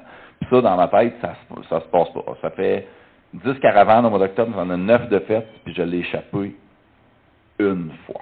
Mais ça valait la peine. Je vous jure, nous sommes allés, un groupe d'auteurs, nous sommes allés, puis vous n'allez pas me croire, là, on est allé aux danseuses à Chicoutimi avec des masques. J'ai vu ça dans ma vie. Et quelqu'un m'avait dit, oh oui, ils ont des masques. C'est sûr que non. Je veux dire, ça transmet la COVID, que t'es ta poêle, tu viens le masque, on s'entorche, il y avait des masques. On a ri, là, mais on a ri. Et le lendemain, pour aller à cette île, ça a été vraiment dur. Mais si, c'était drôle. Fait que ça a été une belle anecdote, je dirais, où là, oui, j'ai légèrement dépassé, oui, un peu, oui. Question comme ça. C'est quoi le premier livre que tu as lu dans ta vie? Celui que j'ai menti ou celui que j'ai lu pour vrai? Celui que tu as lu pour vrai. Parce que j'ai menti, j'ai dit que j'avais lu Le Petit Prince toute ma vie, puis c'est pas vrai, j'ai lu avec 40 ans. Le premier livre que j'ai lu, c'est, mon Dieu, moi j'avais des collections chez moi, des Jules Verne, des Stevenson, qui étaient moitié BD, moitié écrit. C'est une super belle édition des années début 80. J'avais tout chez nous. Tout ce qui est Oliver Twist, que c'est Tom Sawyer, Huckleberry Finn, tout est Jules Verne au complet. C'est tout ça que j'ai lu au début. L'île mystérieuse et l'autre trésor. Ça te faisait rêver déjà. Et toutes les BD qui existaient. Toutes les BD. Toutes. Vas-y, avec à peu près tout ce qui existait, là, tout ce qui est Tintin et Lucky Luke. Je les avais toute la gang. Nous autres, chez nous, on était beaucoup d'enfants. Fait que j'étais le premier. Fait que je passais les livres. Ma mère, elle les reliait au grand complexe du plastique. Tous sont encore en état neuf aujourd'hui. C'était ces livres-là. Mon Dieu, puis sinon, c'était la collection National Geographic. J'étais membre de ça, puis j'avais ça. Je lisais les National Geographic en anglais. Je comprenais pas un mot. Tranquillement, à un moment donné. Tu as annoncé, il n'y a pas tellement longtemps, une bonne nouvelle. Oui. Un de tes romans, et non pas le moindre. Oui. Le Mémoire de Lyon, qui va être transformé en série télé. Ben là, on travaille là-dessus, fait qu'on est là-dessus. C'est un monde c'est un monde bizarre parce que ça peut avorter tout le temps, mais là, on est rendu à une étape où il y a bien du monde qui vont perdre de l'argent si ça y va pas. Fait que là, puis ils m'ont dit, ils n'aiment pas ça perdre de l'argent. Fait que je vais prendre ça comme étant positif. On travaille avec Co TV, la boîte à Louis Morissette, qui est une grosse boîte de prod. On a trouvé un gros réalisateur, pas de sa personne, mais de son CV. Un gros réalisateur, on a des acteurs qui ont soumis des lettres d'intention, on a la ville de Trois-Rivières, on a demandé dans le contrat ce que ça soit tourné chez nous. Ben, j'espère. Ben, beaucoup. Moi, le mec, il n'était pas question de nous faire à la salle. Fait que c'est une super bonne nouvelle, mais je garde toujours en tête que c'est des millions de dollars, hein, c'est entre 3 et 5 millions de dollars. Ah ouais. C'est pas moi qui les ai. Fait que je serais pas bien de même. Puis ça peut toujours arrêter, puis ça fait déjà, c'est la 3e fois qu'il y a une possibilité qu'un de mes romans est à la télé. Les 2 autres fois ont avorté, puis tu vas dire, oui, mais on n'a jamais entendu parler. C'est la raison. Moi, d'habitude, quand j'en parle, c'est parce qu'il y a de quoi. Puis là, la raison pour laquelle on en parle, c'est qu'on est en développement. Okay. Il y a des fonds qui ont été trouvés, il y a des épisodes écrits. Je travaille avec combien d'épisodes? 6. 6 épisodes. Je travaille avec Jacques Savoie, un auteur, un grand auteur aussi, qui est un scénariste. Puis c'est vraiment trippant. Alors, ça. Donc, oui, c'est une bonne nouvelle. On espère que ça aide l'avant encore une fois. Bon, j'avais plein d'autres questions. Je les ai plus? Oui, j'en ai plusieurs. Est-ce qu'il y a, en cours d'écriture, es-tu obsédé par ton sujet? Non. Jamais? Non. Est-ce que tu te censures? Hey, ça, c'est une bonne question aussi, parce que je me suis tout le temps dit que je me censurerais pas. Puis je pense que je me censure. Je me censure à cause de mon couple, là, de mon mariage. Je vais pas manquer le début. Je me censure à cause de mon Ok, mariage. à cause de ton mariage. J'aimerais ça écrire des trucs. Bizarrement, là, quand tu écris puis que c'est ton nom, moi j'ai pas de nom d'emprunt, là, je m'appelle pas Robert Galbraith, là, bon, c'est sûr que je m'habillerais pas de même non plus, je m'appelle de même. Quand tu es en couple et puis que tu te mets à écrire sur des sujets qui sont un petit peu plus sensibles, on est associé beaucoup à l'image qu'on projette puis tout, puis à un moment donné j'écrivais puis je me suis rendu compte que j'aimerais pas ça, moi, lire ça. J'aimerais pas ça. Moi, là, comme mon épouse, elle écrit des affaires de même, puis il y a quelque chose de viscéral là-dedans qui venait d'espèce d'intimité de couple, Ok. puis tout, parce que tu te bases beaucoup sur ce que tu vis quand tu écris, puis ça part de là, puis il y a des trucs, c'est hilarant être en couple, c'est fucking drôle, là, mais tu peux pas parler de ça tout le temps. Fait que, dans un moment donné, j'écrivais, puis je me disais, merde, ça serait, je vais trop loin. Fait que c'est une forme de censure, mais qui est correcte, je trouve, c'est acceptable. Fait que ce que j'ai décidé de faire à la place, j'ai commencé à écrire quelque chose où c'est Guillaume, quand il est plus jeune, mes premières expériences, mais de façon très drôle. Et là, je me sens moins mal. Puis je vais chercher à peu près le même genre d'histoire humoristique, un peu. Fait que je me suis... Mais censuré pour ce que j'ai le goût de dire à date, non. Ok. Mais une forme de respect, mettons. Ok. Je sais pas si... Ouais. C'est quoi le contexte idéal pour écrire, toi, si tu écris n'importe quand dans la journée, j'ai la besoin nuit, de 4 écrans. Moi, j'ai 4 écrans d'ordinateur. C'est énorme chez nous. J'ai besoin d'une bouteille de vin rouge. Pleine, idéalement. Du vin rouge, pas trop, mais assez de vin rouge. J'ai besoin d'avoir la paix. That's it. Donc, des fois, je la trouve dans un bar, la paix. Je monte dans un bar et je la paix. Parce que même s'il y a du son et de la musique, ça te dérange pas du tout pour l'écriture? Non, mais maintenant, j'ai plus de difficultés. Il y a plus de monde qui me connaissent dans un bar, Trois-Rivières. On jase beaucoup. Le monde, ils sont toujours contents de venir. Hey, salut, comment ça va? Tu sais. J'ai plus de difficultés à avoir la paix. Mais à la maison, tu sais, je vais écrire des phrases du genre super grand écrivain extraordinaire international, la lèvre, s'il vous plaît, écrivez-moi paix. Nous, on écrit ça, mettons, sur dans le frigidaire, répond à une de tes questions, la toilette à la deuxième, puis n'importe quoi d'autre, prends ton scooter, c'est pour ça qu'on l'a acheté. Tu sais, non, mais c'est du parenting, là. C'est du parenting. J'ai besoin d'avoir ça. Ça dépend toujours si l'histoire est entamée ou pas. Si l'histoire est entamée, ça diminue ce que j'ai besoin pour écrire. Okay. Quand l'histoire est bien startée, là, tu peux me mettre à peu près n'importe où, ça y va. Mais bien commencer une histoire pour que dans ma tête, je sache que je vais me rendre jusqu'au bout, ça me prend un environnement où je vais me louer un chalet, mettons, 3 jours. Puis là, je suis tout seul. Puis là, t'écris toute l'histoire d'un coup ou tu le fais par chapitre, tu revises, moi, je fais pas de plan pendant tout jamais. Moi, j'écris, je sais pas où ça s'en va. Tu te laisses aller les soirs. Moi, j'ai essayé une fois de faire un plan, ça a été catastrophique. Non, je suis pas capable de le suivre. C'est comme un PowerPoint, c'est comme des petites cartes que tu as là. Moi, il serait tout à terre en ce moment parce que je serais pogné dans ton histoire et j'oublierais que j'ai des cartes. Fait que ça fait que quand j'écris, si je me mets un plan, après ça, je m'en veux de m'être fait un plan parce que je diverge du plan instantanément. Puis là, je me dis, non. Le Guillaume du passé avait fait un plan. Peut-être qu'il y avait une raison. Puis là, je doute. Non. Faut que je me batte avec moi. Fait que on part. Ça y va. Souvent, les auteurs ils disent que les personnages influencent aussi l'écriture. Ça t'arrive, ça? Oui, mais ça devient... sentir poussé par le personnage. 100%. Je m'en vais là. Moi, c'est pas toi qui as le contrôle. 100%, puis des fois, c'est drôle parce que la personne, elle va te lire, puis quand tu écris pas d'une shot. Hein, j'écris sur 4 mois, mettons, un roman. La personne te lit, elle sait exactement où tu es allé te coucher puis où tu as recommencé.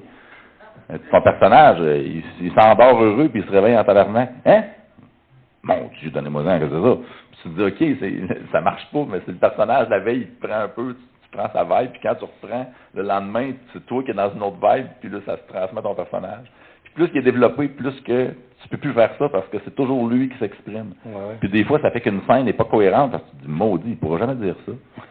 Il peut pas dire ça, puis c'est le fun, parce que dans l'adaptation télé qu'on est en train de faire, en faisant ça, les scénarios, tu fais la scénarisation avec Jacques Savoie. À un moment donné, il y a quelqu'un qui amène une idée, et tu devrais dire ça, puis tel personnage, puis je me dis, impossible qu'il parle de même. Brigitte aussi, il y a des trucs qu'elle dirait jamais. Elle s'exprimera pas de même, elle peut pas faire ça, c'est pas elle. Puis là, oui, mais ça nous prendrait ça dans l'histoire. Ça va te prendre surtout une autre histoire, parce que ça peut pas être celle-là. Ça peut pas être de même. Ouais. J'en ai plein des cartes, là. Attends, voyez avec celle-là, c'est dans le milieu. Il y en a d'autres, il y en reste plusieurs. Il y en a d'autres. Oui, je t'avais demandé d'apporter un extrait d'un de tes romans, puis tu m'as fait une proposition que je trouve encore plus intéressante. Alors, Pécuniaire, oui. Ouais. Position pécuniaire. Je déteste lire des extraits de mes romans. Pour plein de raisons. La première, c'est que j'écris avec beaucoup de dialogue et puis je suis un piètre acteur pour personnifier deux personnes qui parlent en même temps. Je trouve que ça rend pas justice à ce que j'écris, ce qui serait complètement différent si je lisais d'autres. Exemple, je suis en train de lire l'excellent Tout est horrible de Paul-Serge Forêt, le prix Robert Clich 2023. C'est tellement bon, mais ça se lit très, très, très, très bien devant un micro comme ça, alors qu'une scène de roman policier, sans dévoiler rien, je trouve ça plus difficile. Mais moi, ce que j'aime beaucoup raconter, vous avez déjà sûrement compris que l'humour fait partie de ma vie assez pas mal.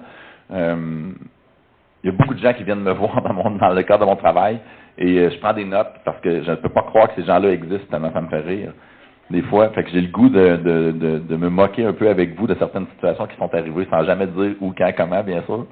Mais je trouve ça très drôle. Fait que j'ai comme un top 10 de ce que les gens m'ont demandé dans ma vie. Et moi, de la manière que je suis faite, je rirai jamais de quelqu'un.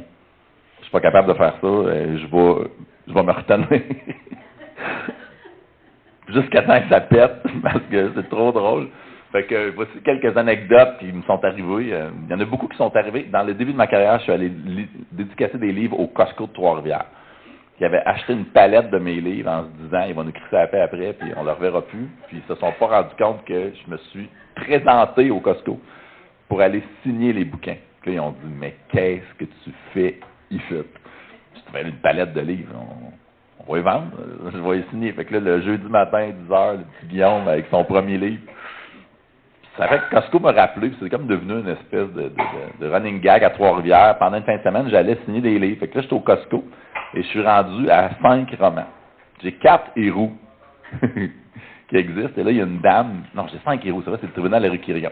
Là, il y a une dame qui vient me voir, puis elle me dit. Et là, il y a une file de gens. File, 4 personnes, mettons. Tu sais, Costco, c'est un gros panier, c'est un petit livre. Hein, fait que ça coûte pas cher en plus. Fait que là, la dame, elle vient me voir et elle dit, est-ce qu'on devrait lire vos livres en ordre, la série de l'inspecteur Hiro? Et là, moi, j'ai tout amené la collection. Ils sont pas tous en vente chez Costco, mais vu que je signe, j'ai la collection à vendre. Puis là, je dis, non, c'est des enquêtes séparées. Puis à ce moment-là, Conduite dangereuse n'est pas sorti, donc j'ai pas la suite de Mélodie Cormier. T'sais. Fait qu'elle dit, OK. Elle dit, mais si, mettons, là, elle dit, si je les lisais dans le désordre, elle dit, ça serait quoi le meilleur désordre? Là, le gars en arrière fait ça de même. Moi, je connecte avec lui. Là, je fais, le meilleur désordre? Là, je dis, moi, je dirais, pour vrai, là, je dirais 5, 2, 4, 3, 1. Ça, là, elle dit, ouais, hein? Elle dit, elle dit, je vais les prendre dans cet ordre-là. Toutes? Elle dit, oui. Là, j'ai pris 5, 2, 4, 3, 1. Là, je donne. Là, elle dit, merci. Le gars en arrière, il me regarde et dit, ça change quoi? Je dis, il va falloir lui demander à elle, pour vrai, parce que moi, je suis pas encore en train de me demander. Ça, je l'ai trouvé savoureuse. J'ai beaucoup aimé aussi le gars qui est rentré avec sa conjointe pour venir acheter un vélo. À 9h, les portes ont ouvert, puis à 9h et 1 seconde, il était rendu dans le milieu de l'allée, puis il testait un bicycle au Costco, en pédalant. Puis là, il arrête en avant de moi parce qu'il pense qu'il est tout seul. Là, il me voit, puis hey! Il dit, chérie, c'est-tu lui l'écrivain que tu trouves cute? Sa blonde est là, il est 9h, il dit, on entend les néons, là, puis elle dit, non! Puis il continue sur son bicycle, c'est bon matin, Guillaume, avec ton café. Fait que, la madame qui vient me voir, puis elle dit, j'ai trouvé ça super bon, votre livre. Mais là, j'en ai beaucoup des livres. Tu dis, je dis, lequel? Elle dit, celui qui était là à la télé. Ah, j'ai pas de livres qui sont à la télé. Elle dit, oui. Ah, je dis, vous vous trompez avec Martin Michaud. Elle dit, oui, elle dit, c'est vrai. Mais elle dit, dites-vous que si ça avait été le vôtre, ça aurait été aussi bon. Merci. 2 jumelles, tu sais, les Simpsons, là, les 2 jumelles des Simpsons, pareil, 65, 66 ans, identiques encore à cet âge-là. La madame, elle s'en vient, puis elle dit, elle dit, les signets, c'est-tu gratis? Fait que là, je dis, oui, absolument. C'est Costco encore, 30 signets. Sa soeur a dit, voyons donc, Réjeanne. Elle dit, voyons pas que lui, elle dit, prends-y un livre, est-ce que pas les signets? Elle regarde sa soeur, elle dit, hey, Sylvie ou Sylvie, elle dit, Des livres, j'en ai plein. Elle dit, c'est des signets que j'ai pas. Logique implacable. Je peux pas rien dire là-dessus. La personne, la mère et la fille, là, j'ai des stylos de couleur, moi, quand je dédicace. Fait que là, la mère et la fille, je suppose que c'est la mère et la fille. Puis elle dit, celui-là, elle dit, tu vas le dédicacer pour ma fille Julie. C'est la dame qui parle. Fait que là, je regarde la jeune, je ne pas elle. Je prends mon stylo, je marque à Julie. Puis là, la jeune, elle dit, non, non, non, non, non, non, non, non. J'écris au stylo, ça. Là, je dis quoi? Elle dit, non, non, non, elle dit, c'est pour moi, celui-là.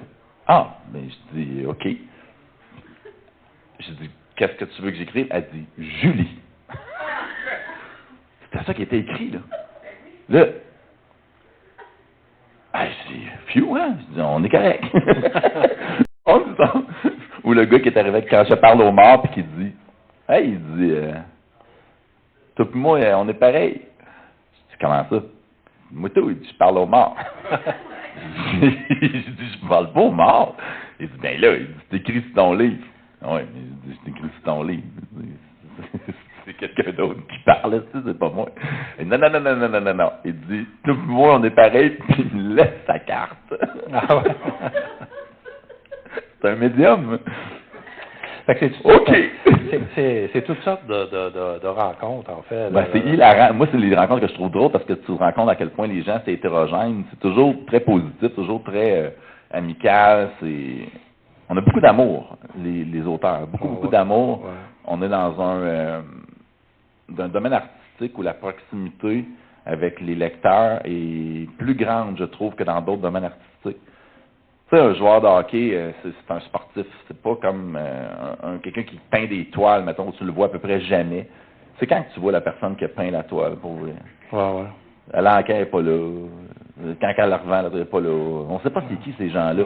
Tu penses à des artistes après ça, puis tu te dis, OK, les acteurs, souvent, ça va être dans des endroits extrêmement précis, où ce qu'ils vont avoir un laps de temps court, ou sinon c'est une foule en délire parce que tu étais à Croisette, tout dans un lendemain. Je trouve que les auteurs ont cette chance-là de pouvoir avoir une proximité dans des salons ou dans des événements autres, où tu vas vraiment réellement aller parler avec la personne, tu vas te rendre compte que écrire, c'est parler sans être interrompu. Je ne parle pas dans le temps, mais je parle dans ce que tu as à dire. Et lire, c'est lire sans être interrompu aussi. Oui, c'est. Mais le canal entre les deux, il est quand même distant de plusieurs mois. C'est fou, pareil. Il y a un silence dans les deux cas. Il y a un silence dans la lecture, il y a un silence dans l'écriture. Il y a une solitude nécessaire. Ouais. Peut-être moins que les livres audio aujourd'hui, peut-être qui amènent une autre dimension. Mais c'est fascinant d'écouter les gens dire, raconter qu'est-ce qu'ils ont pris de ton histoire. Ouais. Puis tu te dis, maudit, moi j'écris un livre, puis on dirait que je reçois des témoignages qui sont carrément différents. Ouais. C'est fascinant. Je trouve que c'est un lecteur, c'est un ressenti qu'il a par rapport à ce qu'il lit. Hein. Et puis il perçoit des choses. Un autre lecteur n'a peut-être pas perçu la même chose. C'est une évasion complète. Ouais. Je veux dire, tu lis, c'est une deuxième vie de suite qui vient de commencer. Ouais. Est-ce que tu joues à la loto parfois, toi? Je joue au casino, beaucoup. Moi, je joue au casino, on aime ça, on est des gros amateurs de casino. À la loto, c'est très, très, très rare. Pourquoi tu me t'achètes un billet de Je vais te proposer de jouer à la loterie des côtés clairs et obscurs de la nature humaine. Allons-y. Je sais pas c'est quoi, mais ça me parle, j'adore ça. Je sais pas c'est quoi. J'ai un jeu de cartes ici, là. Il ne reste que 23 cartes parce qu'il y a eu 3 autres entretiens, on a retiré les cartes. C'est louche. C'est louche, hein? Parce qu'on ne fera pas... J'aime déjà ça. Il ne faudra pas que tu choisisses la même carte qu'Isabelle ou que Richard. Ça ferait quoi, sinon? Alors, l'idée, c'est qu'il y a 23 expressions qui correspondent soit au côté clair, soit au côté obscur de la nature humaine. Il y a 2 jokers, donc il n'y a pas d'expression que tu choisiras toi-même à ce moment-là. Puis j'aimerais savoir qu'est-ce que ces mots, ces expressions-là évoquent, ce mot-là ou cette expression-là évoque pour toi. Tu sais que ça peut dégénérer, ça. Pourquoi est-ce que je sens que ça va être le fun? C'est un pic. Donc c'est le côté obscur. C'est le côté obscur, ah ouais. Mais c'est un roi. Pardon? C'est un roi. Il est pas... mais un roi qui n'est pas l'air très, très fort. Il n'est pas l'air d'être Attends, je vais le revirer. Ah non, c'est le même. C'est la même façon. Bon. Donc, fait que faut-tu que je dise le mot, faut pas que je le dise? oui. Faut que je dise faiblesse. Qu'est-ce que ce mot-là... Qu'est-ce que ça évoque en moi? Oui, la faiblesse. J'ai l'impression que tout ce qui est faible, ça part de toi. Je pense que tu peux démontrer de la faiblesse. Moi, quand je l'applique à moi-même, parce que je fais de la projection avec les gens que je rencontre, les gens qui sont les plus faibles que j'ai rencontrés dans ma vie se percevaient comme étant faibles et ça pissait d'eux-mêmes, ça se projetait. Puis les gens les plus forts que j'ai rencontrés se savaient forts. Fait que la faiblesse, pour moi, ça évoque une manière d'être. Fait que c'est pas quelqu'un qui a moins de force physique que quelqu'un d'autre. C'est quelqu'un qui se projette comme étant faible. Puis ça fait que même chez les animaux, dans la nature, ça donne une longueur d'avance au reste de l'humanité. Ça veut dire que tu pars 2e, 3e, 4e dans ta tête et tu permets aux autres de te mettre à la même place. Ce qui est complètement le contraire de quelqu'un qui va se mettre toujours en premier tout le temps puis qui va se faire abaisser par les autres. Dans le juste milieu, là, il y a ta force à toi, où tu sais qu'est-ce que tu fais. Quand je dis, moi j'écris des bons livres, quelqu'un va dire, hey, c'est donc bien prétentieux. Non, prétentieux, c'est de dire, j'écris des meilleurs livres que toi. J'écris des bons livres, c'est que moi je trouve que mon livre est bon. Après ça, c'est subjectif. Il y a bien des chansons qui sont bonnes que moi j'aime pas. Mais c'est subjectif. Ça veut pas dire que c'est pas bien enregistré. C'est très bien fait.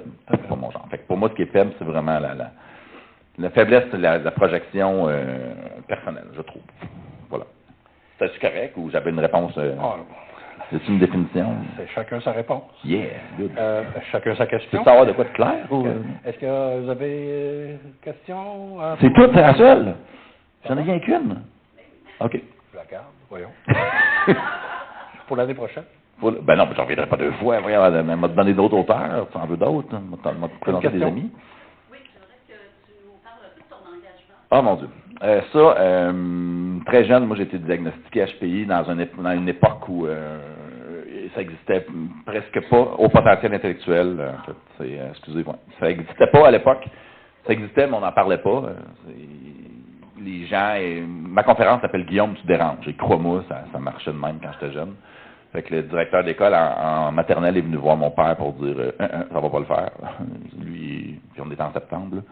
Fait qu'il a dit, lui, on le garde pas ici, là. Mon père a dit, mais pourquoi? Il dit, mais il dérange. Mais il dérange quoi? Mais il dérange. Chris. Ils m'ont demandé quand je suis arrivé si je savais où est-ce qu'on restait. Moi, j'avais un globe terrestre chez nous, là. Puis il y avait du relief dessus, je savais c'était où les montagnes, puis tout. Penses-tu vraiment que je savais pas où je restais? Ils ont demandé ça dans la classe. Il fallait qu'on dise la ville où on restait. Je dis, c'est sûr qu'on ne passe pas la nuit ici, là. Fait que ça, c'est bon. Fait que j'ai été jeune, j'ai été ostracisé, assez victimisé, je te dirais, physiquement et moralement, mais j'avais une bonne défense mentale, mais j'avais très peu de défense physique. Fait que je mangeais des volets, mais j'étais quand même capable de les traiter de cave. Fait que je mangeais d'autres volets à cause de ça. C'était pas un bon cycle, en fait. C'était pas un bon cycle, c'est ça. Fait que puis tout ça venait du fait que je pense que ma tête, elle allait à une vitesse différente d'eux autres, ou que c'était juste des caves. Mais tu sais, ça, je n'ai pas fait le lien, j'ai pas revu tout ce monde-là. Et aujourd'hui, j'essaie de donner ma voix, en fait, aux jeunes qui sont doués pour leur dire que ça sera pas tout le temps comme ça. Il va arriver un moment où tu vas devenir adulte, que tu vas être plus grand, j'ai 6 pieds 2, 200 livres, le petit gars de 4 pieds 1 avec 60 livres, 20 piastres de scène noire dans les poches. Il n'existe plus. Puis c'est pas ce petit gars-là qui va être là tout le temps, cette petite fille-là. Fait que ces conférences-là, souvent, bizarrement, sont pour les parents. Des idées de cadeaux à donner aux gens qui sont curieux, puis qui peut-être qui sont des polymathes aussi dans l'âme parce qu'ils aiment plein de choses, mais on t'inculque dans notre société. De moins en moins, il faut le dire, une marche à suivre, une ligne à suivre. On a déjà eu des époques où faire une job, une vie, c'était tout à fait normal. Hein? On n'est plus vraiment là-dedans, mais j'essaie de sécuriser ces gens-là en donnant des conférences. Puis c'est vraiment trippant parce que je rencontre des kids là-dedans, c'est des fous, là. Mais c'est des fous, mais dans le bon sens du terme, là. Puis j'y vois aller, puis je me dis, OK, all right. Ces gens-là, là, ils doivent avoir le droit dans la société de ne pas manger une claque à gueule à tous les jours, là. Il faut. Parce que sinon, c'est moi qui vais y aller, là. T'sais, parce que là, maintenant, je peux. J'ai le physique pour, là. Fait que, je l'avais pas quand j'étais jeune. Fait que ça m'a donné ça, puis la pauvreté, je te dirais, chez nous. Je porte-parole des artisans de la paix à Trois-Rivières.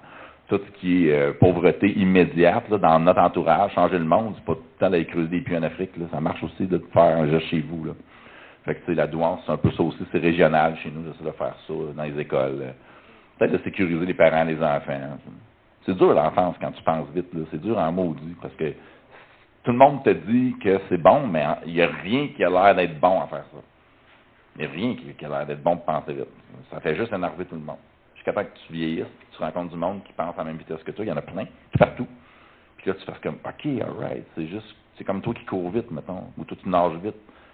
C'est juste un potentiel quelqu'un. Puis c'est pas différent des autres, mais dans une classe de 20 ou 30, ça peut être, surtout pour un ou une prof, là, ça peut être... peut-être pour ça que le primaire trouvait ça dur d'enseigner ça, moi, tout, quand je suis retourné. Peut-être que je me voyais quand j'étais jeune, puis ça a été, j'ai de faire un lien dans ma tête. Ouais, je viens d'un petit canalisé, mais c'est ça. Fait que j'aime bien ça, c'est de sécuriser le monde. On n'est pas toujours enfant.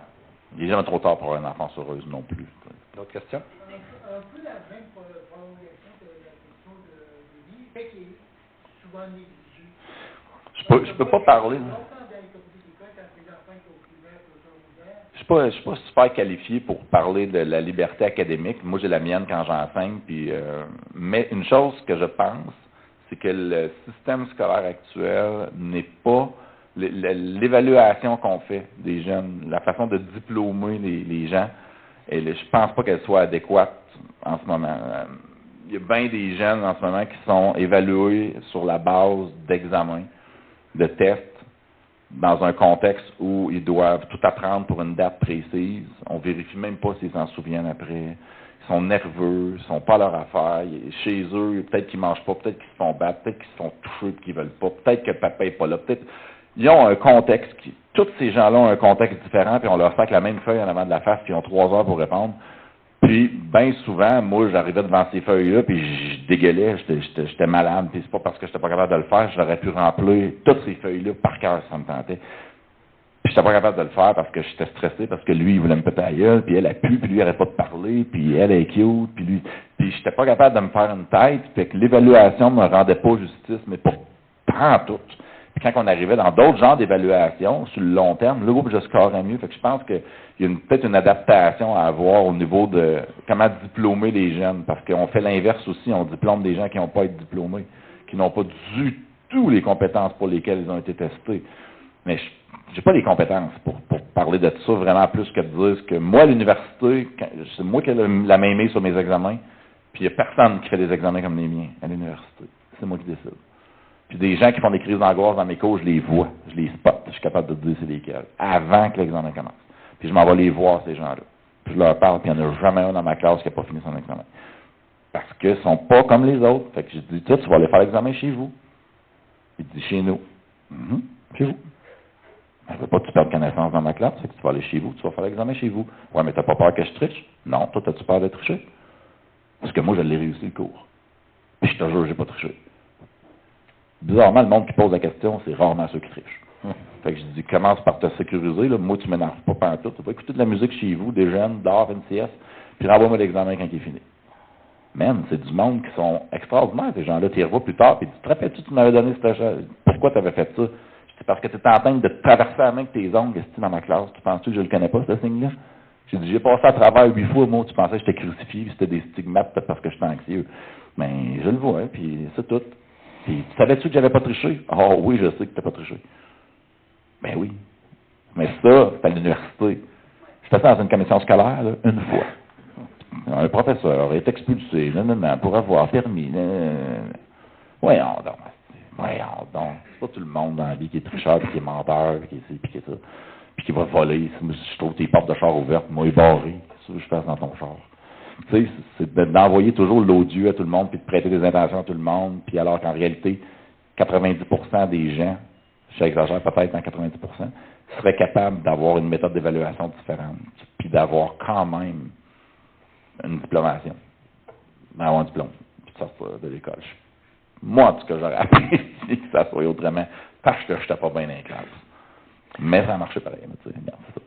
Alors, le temps file, il est déjà 18h. Ah oui, je te voyais regarder ta... Une autre question? Ah, oui. Oui, allez-y, madame. Je voudrais juste savoir les personnages basés sur des gens que vous avez connus, que vous avez rencontrés. C'est la question que je me suis fait poser le plus souvent dans ma vie, parce que Jean-Sébastien Héroux, il y a un enquêteur à Trois-Rivières qui s'appelle Jean-Pascal Héroux, puis qui était à l'école avec moi, qui était à Saint-Marière.